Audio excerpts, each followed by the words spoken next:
Good evening, and welcome to tonight's broadcast. Tonight, we're talking about Sid Vicious. We're going to take a look into some of the punk mythology of the 70s, because that's really what it is at this point. It's all mythology. It's all stories gathered in books and interviews and whatnot, and then told and told again in a variety of ways. One of the things we do often on the channel is we kind of look at history from various different perspectives and POVs. Always looking at like what the source is. Like, what is the source? Is it a first-hand source? Is it a second-hand source? All of these things are important when trying to sort of disseminate the best version of the truth, because ultimately what happens with all of this stuff is you have one point of view, you have another point of view, you have what really happened, and the only people that really know what happened were the people who were either there or the walls themselves, right? That sort of thing. Today I want to present a very interesting little slice of Sid Vicious's history post-Pistols, okay? The post-Pistol history of Sid Vicious. Sid Vicious did not last Sid Vicious didn't last very long in the Pistols, and he didn't last very long after the Pistols either. Sid Vicious, quick primer before we jump into what we're jumping into tonight. Sid Vicious was a super fan of the Pistols and wanted to be in the band. He was good friends with Johnny Rotten. Johnny Rotten lobbied to Malcolm McLaren, who was calling the shots, to have him in the band. He wanted him in the band.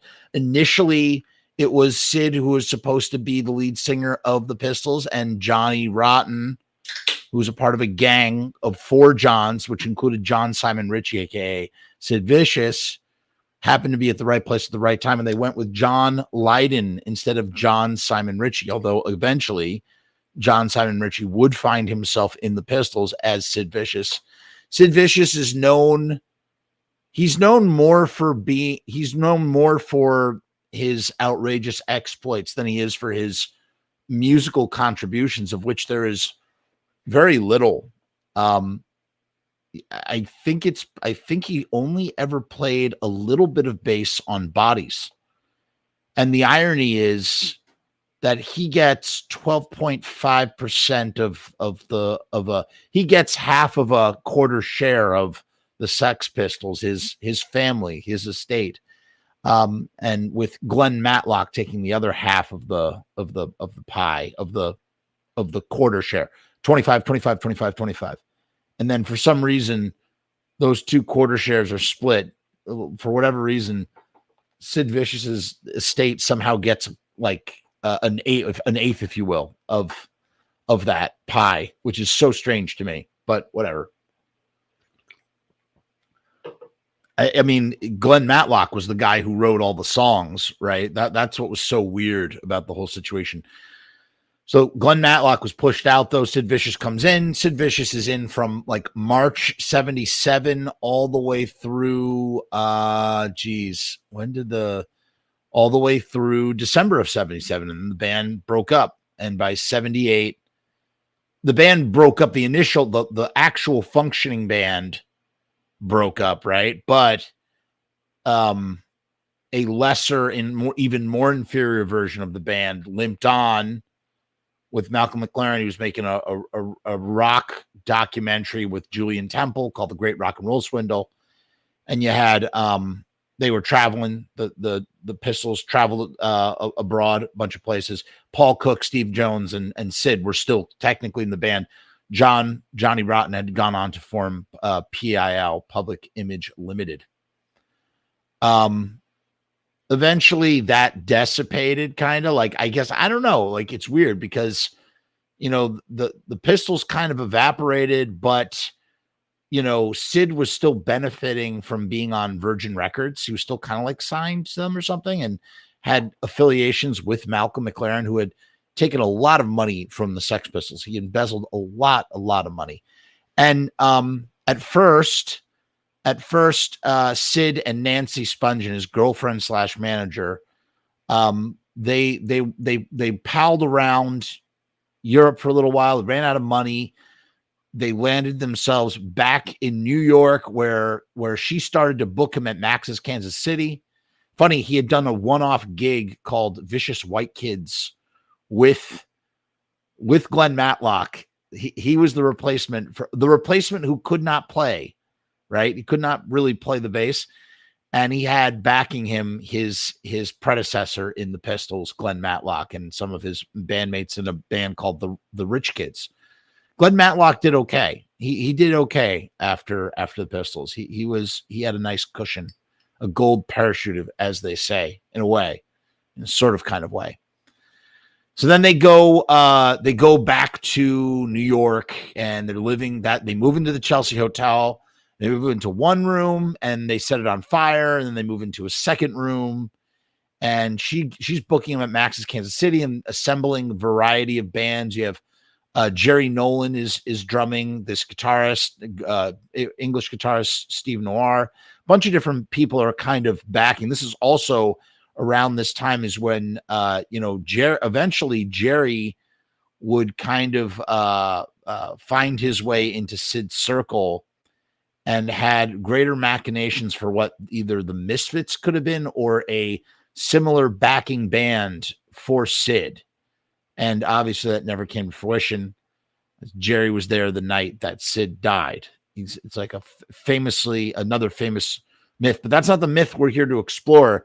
We're painting the picture. The setting we are painting is the picture of, really, I guess, Sid Vicious's last hurrah, as they say. At a venue called Hurrah's. It was a rock disco, one of many clubs. You had like the Mud Club, the Peppermint Lounge, Max's Kansas City, CBGB's, Irving Plaza. These were all places that you could play in the city in the late 70s, going into the early 80s and whatnot. Some of them died out before that could even happen. One of those places was called Hurrah's. In fact, that's where the Misfits played with the Damned, and kind of really, I feel, historically sort of established themselves as a presence in New York, kind of, you know what I mean? In that kind of way. And so that's where our tale is tonight, at Hurrah's Rock Club, a very particular infamous incident. The funny thing, I'm trying to think about how to go about this. Well, to paint the picture a little bit more. So Sid's playing gigs. He's making money. His shows are being bootlegged.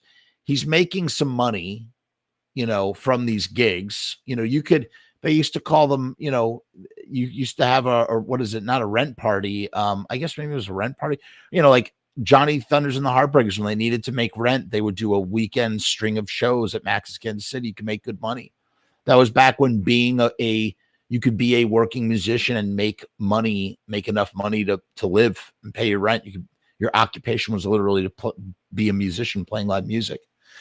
And so Sid was, at this time when he had these bands, he's not playing bass. He's sort of adopted this figurehead, like frontman vocalist position, which actually I've said this in the past when we've talked about the Pistols. I actually thought that made a lot of sense for a guy like Sid Vicious, especially when you look at the how he was sort of canonized as this tragic punk icon who, again, was more famous for the things that he did off the stage than the things he did on the stage. That's the funniest part. So it kind of makes sense that he would kind of be like a lead singer. That's kind of what they were doing in the Great Rock and Roll Swingle. They have him singing that cover of My Way. There's sort of Malcolm McLaren is kind of like cultivating that already in that sort of sense.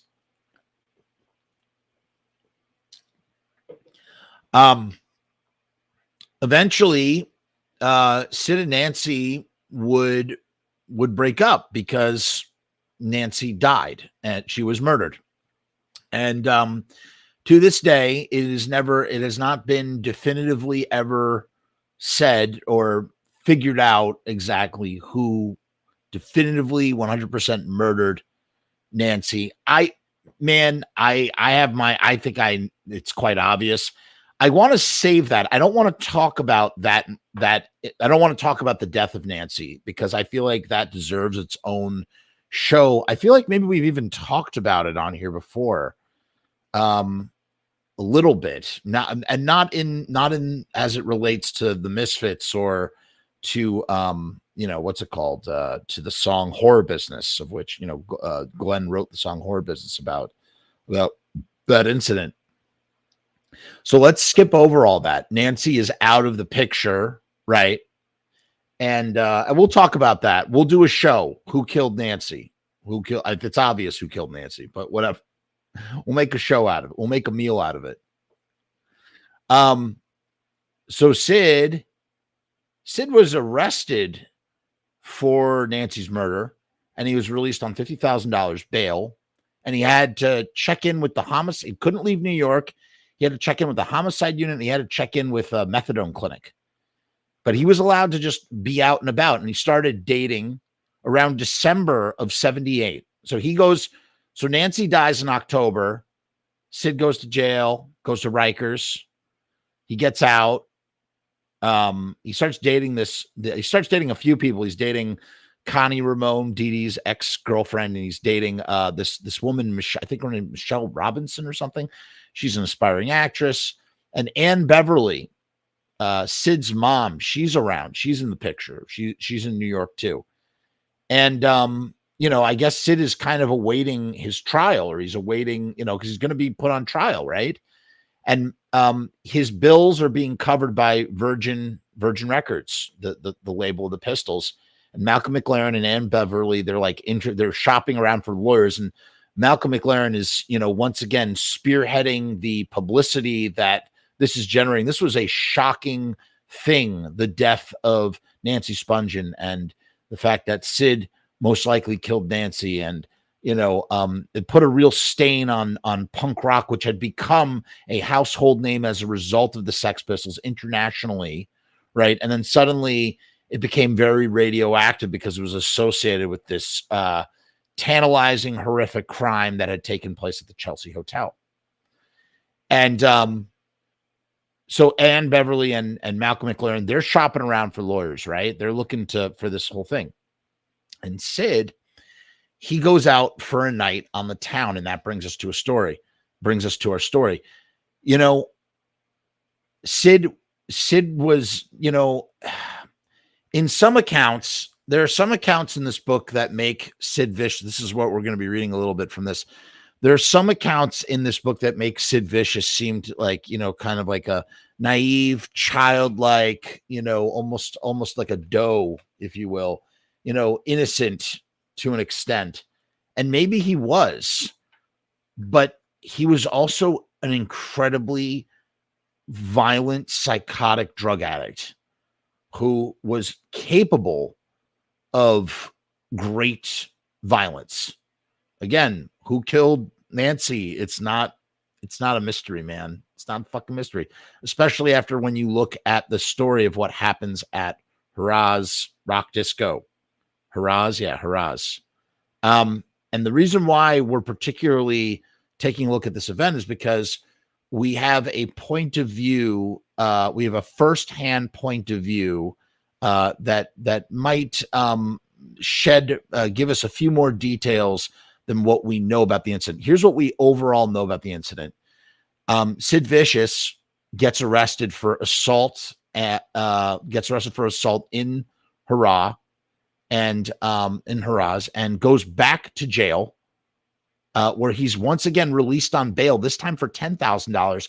And the judge is even more lenient on him. He doesn't have to check into the methadone clinic anymore, which also probably also sealed his fate, I would imagine, partially.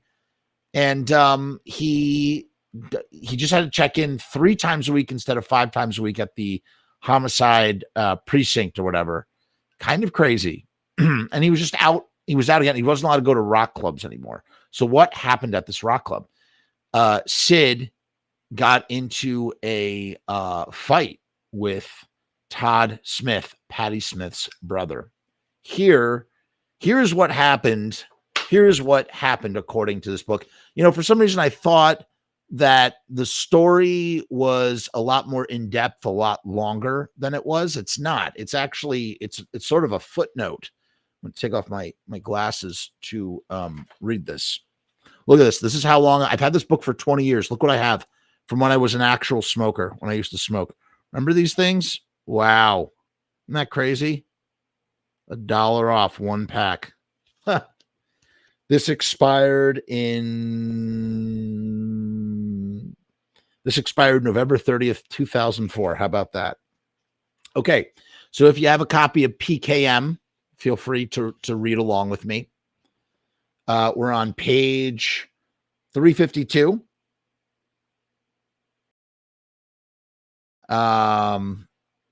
Sorry. All right. So we'll start here. New York Post, October 17th and 18th, 1978. Vicious sprung on $50,000 bail. Sid says he's in a fog. Punk rocker and accused murderer Sid Vicious claims he doesn't know how his girlfriend, former go-go dancer Nancy Laura Spungen, was stabbed to death in their Chelsea hotel room. I don't know what happened, Vicious said in an interview after he was released on $50,000 bail Monday night from Rikers Island. I'm really going to miss her. She was a great woman, a great help to me. I want to get in touch with Nancy's parents and talk to them. Mind you, I don't know if it's talked about a lot. Sid was apparently assaulted in what kind of way while he was in Rikers. This is Eileen Polk. Eileen Polk was on the New York scene. She was a photographer. She managed a band called The Blessed. She was good friends with the Misfits. She was very tight with Howie Pyro, who lived with her on and off. Eileen Polk says, I was at Max's with Joe Stevens when Sid met Michelle Robinson. That's the girl. And that's the girl she woke up next to Sid after he died. She was with him the night he died. I wasn't expecting that they'd end up together. Joe told me the next day, guess what happened? Sid and Michelle ended up together. They seem like a pretty good couple. I thought it was kind of strange that right after Nancy died, he hooked up with someone new, but then again, maybe it wasn't. Sid liked to be led around by women. Jim Marshall says, everybody knew Sid Vicious was at Hurrah's that night. When someone as famous as Sid is in the room, you know that they're there. You keep glancing over your shoulder looking just to keep an eye on him to see if he's going to do anything wild. And sure enough, I saw Sid hit Todd Smith, Patti Smith's brother, with a bottle. Sid hit him with a beer bottle across the side of the head. Yeah, classic bang with a beer bottle.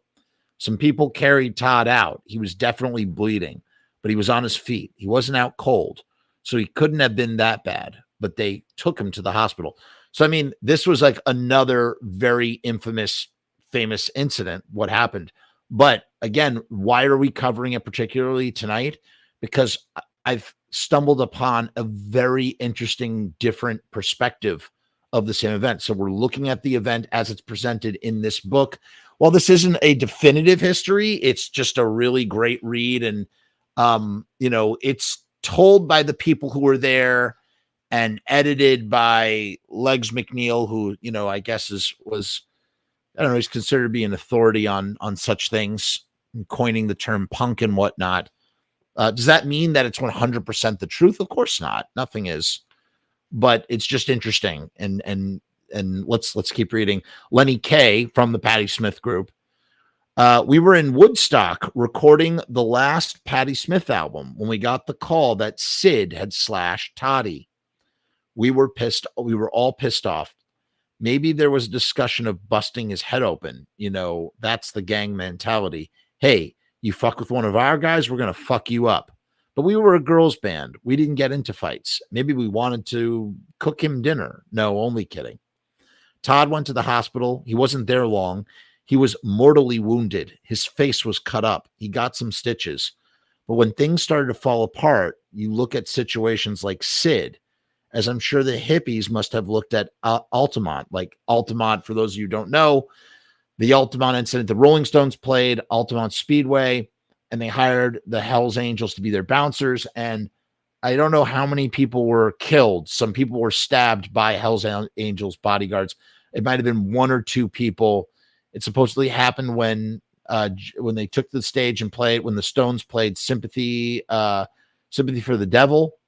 And, you know, there's all that rock and roll lore and mythology that Mick Jagger was egging everybody on and sort of oversaw. And obviously it's not true, but like that's the mythology behind the lore behind that incident. And Altamont, along with the Manson murders, kind of put an end to the Summer of Love, which had begun in 1967, and kind of brought a close to this, you know, to the first really, truly big counterculture movement. There have been counterculture movements stemming back, you know, post-war is when counterculture movies really started to pick up speed. And you had the Teds in England, and in America, you had the Beatniks and the Bohemians, and that gave way to the hippies, which in turn gave way to glam and punk rock, which in turn gave way to hardcore, and so on and so on and so on. Right. And obviously there are a lot of different other countercultures, subcultures that we could touch on, but those are kind of like the broad strokes. New York Post, December 9th, 1978. Sid is berated in court, sent back to jail. A prosecutor called him vicious and dangerous. The judge pronounced him unstable and unreliable. And today, Sid Vicious is back in Rikers Island lockup. The $50,000 bail the punk rocker posted for freedom after his sweetheart's murder was revoked yesterday in the Manhattan Supreme Court, where he was arrested anew in the Broadway discotheque ruckus. His latest bind with the law came after the Post page 6 item on Thursday, chronicling Vicious' late hours encounter in the Hurrahs with rock star Patti Smith's brother, Todd. As disco manager Henry Slisser described it, Vicious pinched Tara, Todd's girlfriend. So Tara is Todd's girlfriend, who was a roadie. She was a roadie for the band Skafish. And Todd, Patti Smith's brother, was dating her. So he was dating the roadie. Then Todd said something provocative, and then Sid did it with a broken Heineken bottle. After Eileen Polk says, after Sid smashed Todd Smith with the beer bottle, he had gone back to jail. Sid's mother snuck him in heroin while he was in jail. She had this great trick. She would put the heroin in her shoe, and she would wear boots that had a lot of metal clips on them. And then when she went through the metal detector, it would go off, and then she'd say, oh, it must be my shoes. All right, I'm not going to read through all this because this goes into Sid Vicious's death, and we can also cover that another day. The point being is what's amazing about the last hurrah of Sid Vicious is the fact that it even occurred, because the fact that he was even able to post bail after, you know, basically most likely being the person who killed Nancy, and then to commit another act of heinous violence, smashing a beer bottle. You have to think about how truly horrible that is. When the bottle collapses and shards of glass go into your flesh. He needed stitches. You know, I don't know if he's ever talked about it publicly. And, you know, I guess I was a little irresponsible in not checking to see if he had. Todd Smith, let's see. Todd Smith interview. I don't know why he would be interviewed. I don't think he was anything but Patti Smith's brother. Sid Vicious. Let's see if anything comes up. Just to hear his point of view. I'm not seeing it. The time Patti Smith broke my heart. I mean, I think what he's really known for, he's known for getting a beer bottle smashed in his face by Sid Vicious and being Patti Smith's brother. And that was really it. That's really it. Here's a Patti Smith interview. Let's see what Patti Smith has to say. Here's what Patti Smith has to say on Sid Vicious. Was that your brother Todd who was involved in that famous incident with Sid Vicious, free on bail 2 months after he had stabbed his girlfriend Nancy Spungen to death at the Chelsea Hotel? Sid Vicious of the Sex Pistols slashed Smith's brother Todd in the face with a broken bottle.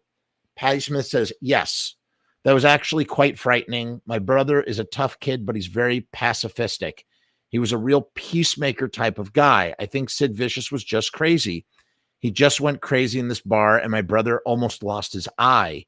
He didn't provoke him or anything, but Sid Vicious was fairly out of control then because he died soon after that. He was another kid who was really talented, but didn't keep his balance.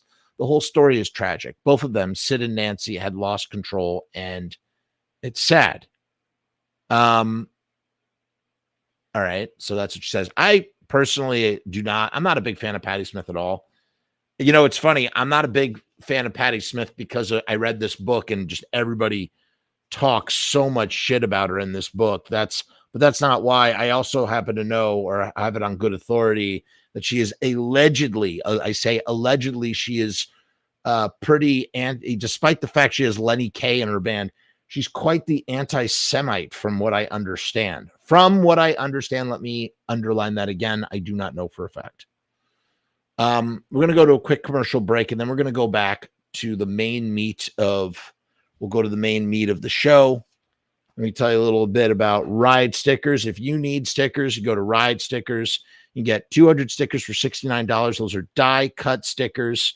If you want a sticker that's in the shape of Sid Vicious, you could get it done via Riot Stickers, okay? Because they use computer guided scalpels when they make a die cut sticker to sort of shape it up. They shape up the sticker, and you can get any kind of shape that you want. Link is down in the description. Go to ridestickers.com/Frumess. That's FRU, M as in Mary, ESS. You know what to do. Let's listen to the theme song, and we will be right back to hear Skafish's POV on the entire situation.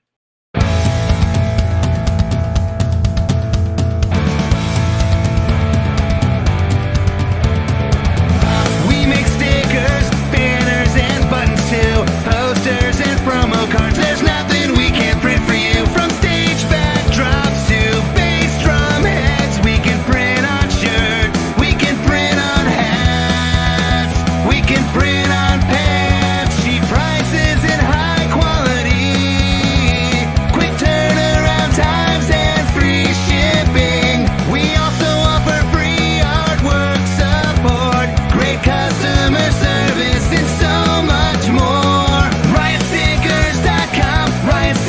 We are the bomb. Riotstickers.com. Riot Stickers, we are the bomb. Riotstickers.com. Riot Stickers, we are the bomb. Riotstickers.com. Riot Stickers, we are the bomb.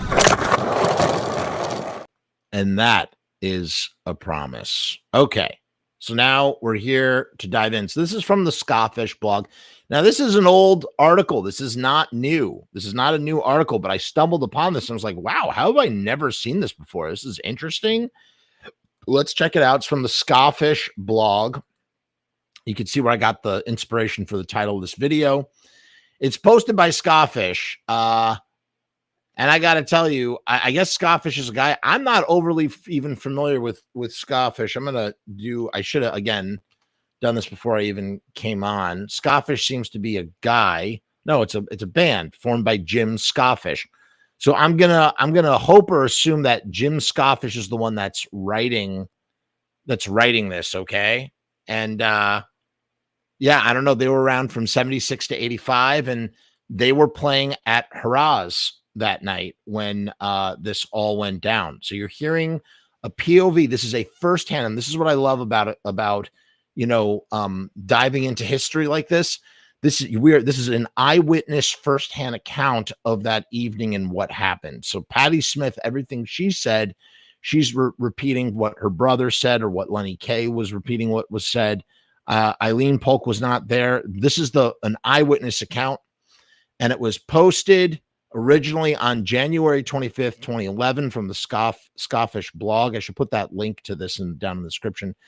Author's note, September 14th, 2019. So this got updated almost 8 years later. Since the time that I posted this article in January of 2011, I was approached by international filmmaker Danny Garcia, who did documentaries such as The Rise and Fall of the Clash, Looking for Johnny, which is about Johnny Thunders, Stiv, which is about Stiv Bators, and Rolling Stone, Life and Death of Brian Jones. Danny had read the post I wrote and was interested in my point of view for a documentary he was doing about Sid Vicious. I appeared in Danny Garcia's 2016 film, Sad Vacation, The Last Days of Sid and Nancy, where I told the story of what happened on the night of Sid Vicious's last public event, which is what we are discussing at Hurrah. I also served as a producer for the project, and my song Knuckle Sandwich was featured in the film. Here is another author's note. This one's from June 28th, 2023. So this is from last year. Going through my memorabilia, I discovered this invite card that was sent out by my management for the concert my band and I gave at Hurrah's on the night Sid Vicious attacked Todd Smith. This invite card provides confirmation of the event's date. Below the invite card is my original post. So we'll read the original post. But what's interesting here, so you can see, here is when this occurred on December 5th, 1978 at Hurrah. And it either happened at 11 o'clock or it happened at 1 o'clock. And this is probably Skafish's of, I don't know. This is definitely one of the things that they must be notorious for on some level, right? Okay, let us read. Now here is a first person eyewitness account. Since Sid Vicious's last public event occurred at my concert in New York at Hurrah's in December of 1978, the story has never, not even one time, been reported accurately by anyone in the media. So everything that we just read, according to the guy in Skafish, everything we just read in this book and the other things we were talking about, none of it is correct. None of that post, the New York Post article is not correct. None of it is correct, according to this guy, at least. So he's saying the story has never, not even one time, been reported accurately by anyone in the media. And not one person from the media has ever made any legitimate attempt to interview me about what happened back then, even though all the action took place at my performance, literally a few feet in front of me. So this guy is a first-person eyewitness account of the event as it happened right in front of him. No one could ever claim that I'm not easy to reach, and no, my band and I weren't drunk or high that night either. So here's a picture of Sid, I guess, the night that it happened. As for my part, I have accurately described this event on my website, spoke about it in the commentary section of my CD release, What's This, 1976, 1979, and have truthfully referenced it on occasion on my Twitter, Facebook, and MySpace pages. I mean, listen, if anybody else bared witness to this, I suppose that they would, make a meal out of this. And we could see that Skafish guy has made a meal out of this, putting it in the commentary section of his CD release. He said, I had that pesky little sneaking gut level feeling that just like everything else I've ever read and heard about Vicious's last public event, Who Killed Nancy, quote unquote, would also be filled with falsehoods, erroneous information, and omissions. Still, I wanted to keep my promise to my Facebook friends. So I finally watched the DVD on New Year's Day, 2011. And just as I suspected, the film barely mentioned anything at all about what occurred that night. And of the little that was said, much of it was startlingly, I can't say that fucking word, goddammit. Startlingly, you try saying that word. Startlingly, fuck, why can't I say? Wow, publicly on the internet. Ready. Startlingly. There, I did it. Startling. Started try saying it seriously. If you're watching this right now, try saying that word like 3 times fast. Go ahead. Startlingly. Fuck. Inaccurate. First, here is the minuscule bit of information contained in the film that was correct. This occurred at Hurrah's in New York City, a band merely referred to as loud band in the film. So this guy's probably a little bit, he's just a little bit, yeah, yeah, right, Tanner. Startling thing. I love that. That's good. Thank you. Nice work. Thank you. Yeah, another Jeff. Okay. And what is this? Why are you giving me burritos, Aaron? Lenny K is the, first of all, it's spelled Lennykaye, and he was the guitarist for the Patti Smith group. And he also put together the very, very, very infamous Nuggets compilation. All right. I'm getting distracted. Let me get back to what I was doing. So, I mean, you have a guy who had a band. I never heard of Skafish, really, man. I mean, come on. I don't know who they are, but he clearly incensed that his one footnote in history is not accurate. And listen, if I had one footnote of history and it was not accurate, I would do the same exact thing. So I don't look at it. I don't look at it any which way, man. I don't look at it any which way. So he says, it did occur at Hurrah's. A band merely referred to as loud band in the film was playing. Sid Vicious attacked Todd Smith, the brother of singer Patti Smith, and glass was everywhere. So he says all of that stuff is true. Here are the let's make up whatever we fancy falsehoods that were stated in the DVD.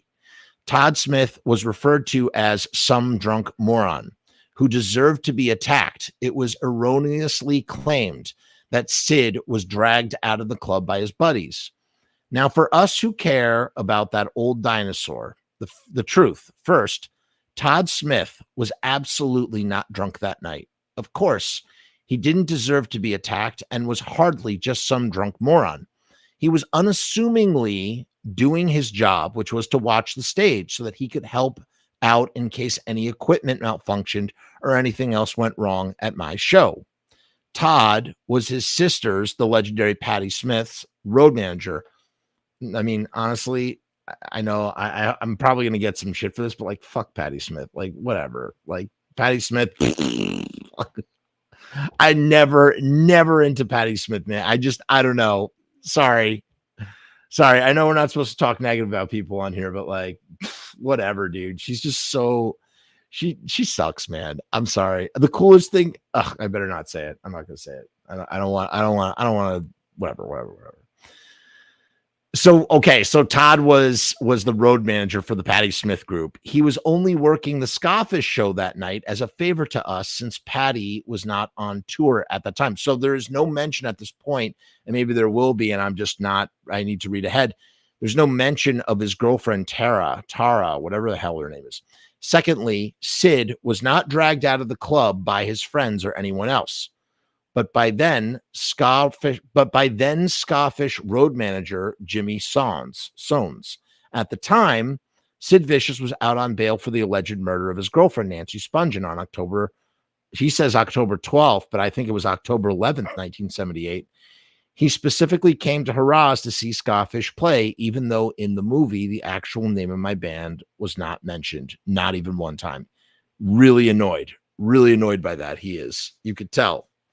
Hey, look, it's late Eric, who's always late. He's always late. Hi, Eric. No, you're fine, dude. Don't worry. Wow, interesting. Still no mention of the girlfriend. He was brought to the show by Danielle Booth, who hung around with my band back in 1976, 1977. Danielle, who claimed to have been a groupie for the Rolling Stones when she was 14, was from Dune Acres, Indiana, and her family had money. When Skafish first played CBGBs on April 12th and April 13th, 1977, she hitched a ride with us from the Chicago area to New York City. A while later, Danielle and Sid Vicious became friends and bonded through doing drugs together. when Vicious came to see our show, he stood right at the front of the stage and was staring intensely at us during our set. Artist Robert Mag snapped the picture of Sid above in this post minutes before the attack. So this is Sid Vicious minutes before he attacked. It doesn't click on the photo. So that's him. Although I don't see him drinking a Heineken. He could have grabbed the bottle. That's Sid minutes before he attacked Todd Smith. How about that? During our performance, Sid first began making gestures from the audience at my guitarist vocalist, Karen Winner. As our set progressed, Sid took notice of Skafish's female drum roadie, Tara. Okay, so there's Tara. And started making flirtatious advances towards her, including pinching her, which is what we had heard. I mean, that's sort of like a known thing, or at least that's known in the story. For those of you who aren't familiar with Tara, she once dated Cheap Trick singer Robin Zander and was brought to her first Skafish show in Chicago in the fall of 1976 by the band. She then may have become the first female drum roadie ever when she started working in that capacity for Skafish shortly after she saw us perform. I was not surprised that Sid noticed Tara, as people were often attracted to her. In February 1978, when Skafish headlined the Whiskey A Go-Go in Los Angeles, Doug Feger, who had yet to form the Knack, was at the time a member of the opening band, the Sunset Bombers. Feger, like Vicious, took a strong notice of Tara and subsequently wrote the song "Oh Tara" about her and released it on the Knack's debut LP, Get the Knack. Interesting. And dedicated it to her. At the time, I mean, this so far this seems like kind of a nothing burger, but I mean, again, it's just interesting to see how someone's eyewitness perspective is just shaded so differently. It's just fascinating to me, you know. At the time, Tara completely rebuffed Feiger's gesture of the song's dedication to her.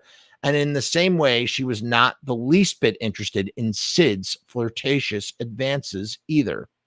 By the time that Vicious was making overtures to Tara at our show in New York, we were all used to unpredictability at our concerts, so no one would lose their cool. Todd Smith, who was dating, so now we find out that Todd Smith was dating Tara at the time and subsequently married her. So he ended up marrying her. Simply went up to Sid and politely asked him to just wait to flirt with Tara till after the show, as she and he were watching the stage for us that night. So according to this guy, Todd Smith was not even trying to stop Sid from flirting with his girlfriend. He was just like, can you flirt with her after the show? In addition to what I observed from the stage, Tara later confirmed to me that that was exactly how Todd dealt with the situation. So that's secondhand information from an eyewitness perspective. So the guy writing the blog, he's the eyewitness. Tara, in this case, is a secondhand perspective of that situation. In addition to what blah, blah, blah, blah, blah. Tara later confirmed to me that that's exactly how Todd had dealt with the situation, as he was not confrontational, upset, or territorial in the way that he approached Vicious regarding his making advances towards Tara on every level. Now, if we could pull back for one moment, let's pull outside of this situation for a moment. We heard Patti Smith say that her brother was a pacifist, and I'm sure he is. I don't want to take that away from the situation. I mean, I don't know fucking Todd Smith, and I don't know Patti Smith either, but is there a chance as a unbiased third party observing this account, almost 5 decades on from when it occurred, is it possible that maybe the truth is somewhere in there that's not quite what this guy's saying and not quite what, you know, the known story is. Maybe he was a little assertive. Maybe there's like, maybe you could split the hairs there. Because if a dude is hitting on your girlfriend, I don't know, like, does it benefit Skafish to, you know, in the story to say to sort of weigh in that way? And that, by the way, I just want to again point out that Sid Vicious was a violent, cold-blooded killer. Okay, like I am not excusing nor justifying nor saying anything like about Sid Vicious, but I do think it's possible that maybe Todd Smith was a bit more aggro than what is being painted here. And what is my proof? I have no proof. It's just a gut sort of intuition. That's just what I think. That's when Vicious, totally unprovoked, this is what Skafish says, suddenly smashed. And when you use the word suddenly, it means it comes out of nowhere. Suddenly smashed a beer bottle right across Todd's face. Smith did not fight back. Wow. As for the Skafish band, since we were so used to all kinds of violence at our shows, we just played on. You know what's interesting? Is it possible that Skafish continues to obsess over this incident because it was Sid Vicious who you know propagated it, or were they really used to violence of that caliber? Because that's a pretty gnarly thing to smash a beer bottle across somebody's face. We just played on. Ironically, at the time of the attack, we were performing the rather sedate "She Lives for Love." Sid's ambush-style assault caused Todd to be rushed to the hospital to receive multiple stitches. Reacting immediately to the attack, our road manager, Jimmy Soanes, singer for the legendary Shadows of Night, rushed from behind the mixing board where he was doing sound. He punched and strong-armed Vicious, dragged him through the club, and threw him down the flight of stairs that led up to Hurrah's. Amidst the unpredictable insanity, we completed our performance that night as usual. Then, a little less than 2 months later, Sid Vicious unfortunately and sadly died on the morning of February 2nd, 1979, from a drug overdose taken the night before. You know, overall, like, I appreciate what Skafish has done here. I really think it's important. It's good. I'm glad that we have this sort of this point of view and this eyewitness point of view. And that, you know, again, because if you don't speak out, these accounts go unaccounted for. And that's not good either from a historical point of view, from a historical standpoint. For me, as I look back on this event that happened a little over 32 years ago, now it's more like 40 something years ago, it is still crystal clear to me. Since I've been victimized by revisionist history throughout my entire musical career, I once again felt it necessary to set the record straight after watching the DVD, Who Killed Nancy? I mean, who wouldn't want to set the record straight, really? In most versions of Vicious's last public event, the majority of the actual story is simply left out. I don't know if you could really call that the majority of the story. It's just details. All of the broad strokes of the story are Sid Vicious went to a show. Sid Vicious flirted with someone. Patti Smith's brother came up. Sid Vicious clocked him with a beer bottle, and Sid Vicious was escorted out. What you've done here is those are the broad strokes, and you've given us fine, detailed shading of the incident to enrich it, to make it better. And so for that, like, that's great. But I wouldn't say that the majority of the actual story is simply left out. On that, I would say I disagree. And the blanks are filled. I'd say, if anything, you're filling in little blanks. And in any way that fits someone's preposterous flight of fancy. I have read various contradictory accounts by several people who all claim that they were the ones who actually grabbed Sid Vicious the night and removed him from the club. I mean, everybody wants to be a part of history, so I can appreciate that too. Not the lying, just that, like, I understand what motivates people to lie, right? Some associates of Vicious assert that it was he who was the victim of an unprovoked attack by Todd Smith. That I most certainly do not believe. And that the glass from Todd's assault is what actually cut him, not Sid. Man, you know what? I think that's bullshit. It's totally bullshit. And Sid did what he did. Sid did what he did. I've been in disbelief every time I read that the person Sid flirted with was one of my band members instead of Tara. I don't know where people got this one, but I've read that the assault occurred at 2:30 a.m. way after my band and I finished our performance. Oops. And one more for the road. I've noticed multiple accounts that this occurred at Max's Kansas City. I actually thought it occurred when I was creating the thumbnail and everything. I thought it occurred at Max's Kansas City. I had to do a double take. The erroneous misinformation, and that's a pretty big detail to mess up, I will say. The erroneous misinformation that's falsely sold as history just gets more colorful all the time, especially the inaccurate and utterly ludicrous claims about Todd Smith's role in all of this. I learned long ago as an artist and as a person that unfortunately the truth is not something that people as a whole value, even though everyone would swear that's exactly what they want. After all, who would admit to lying and or wanting to be lied to? What people perceive as the truth, though, is often what is emotionally convenient to them. I mean, all this stuff is valid and true, and bought into via those who know how to effectively manipulate the media and get their point of view out there, no matter how inaccurately. I find it compelling that this piece of rock and roll history unfolded right in front of my very eyes. It fascinated people in December of 1978, as I'm sure that we'll see even more versions of that night pop up from here on out. I don't know about that, buddy. I'm more than willing and happy to tell anyone who genuinely cares to know what really happened back, but the actual truth. And you can buy him a cup of coffee. Oh, it doesn't. All right, I'll put a link to this down in the description. And we'll see. I heard this story on your What's This commentary. Vicious was very found. Yeah, he was absolutely Vicious was a volatile and irrational person, totally. So this guy is Jim, by the way. So I was right. Jim. I can't believe you were ego stroking.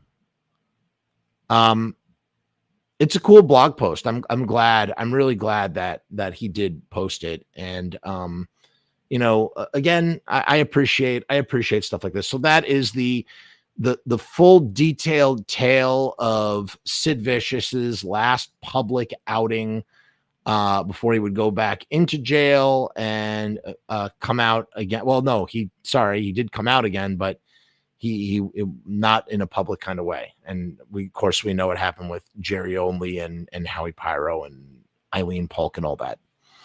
I hope you enjoyed this slice of punk rock history.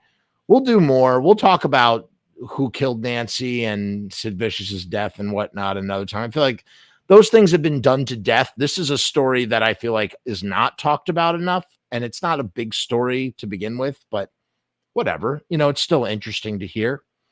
Thank you so much for joining me. That's all I got tonight, and we'll see you again real soon. Peace, hair grease, and all the rest.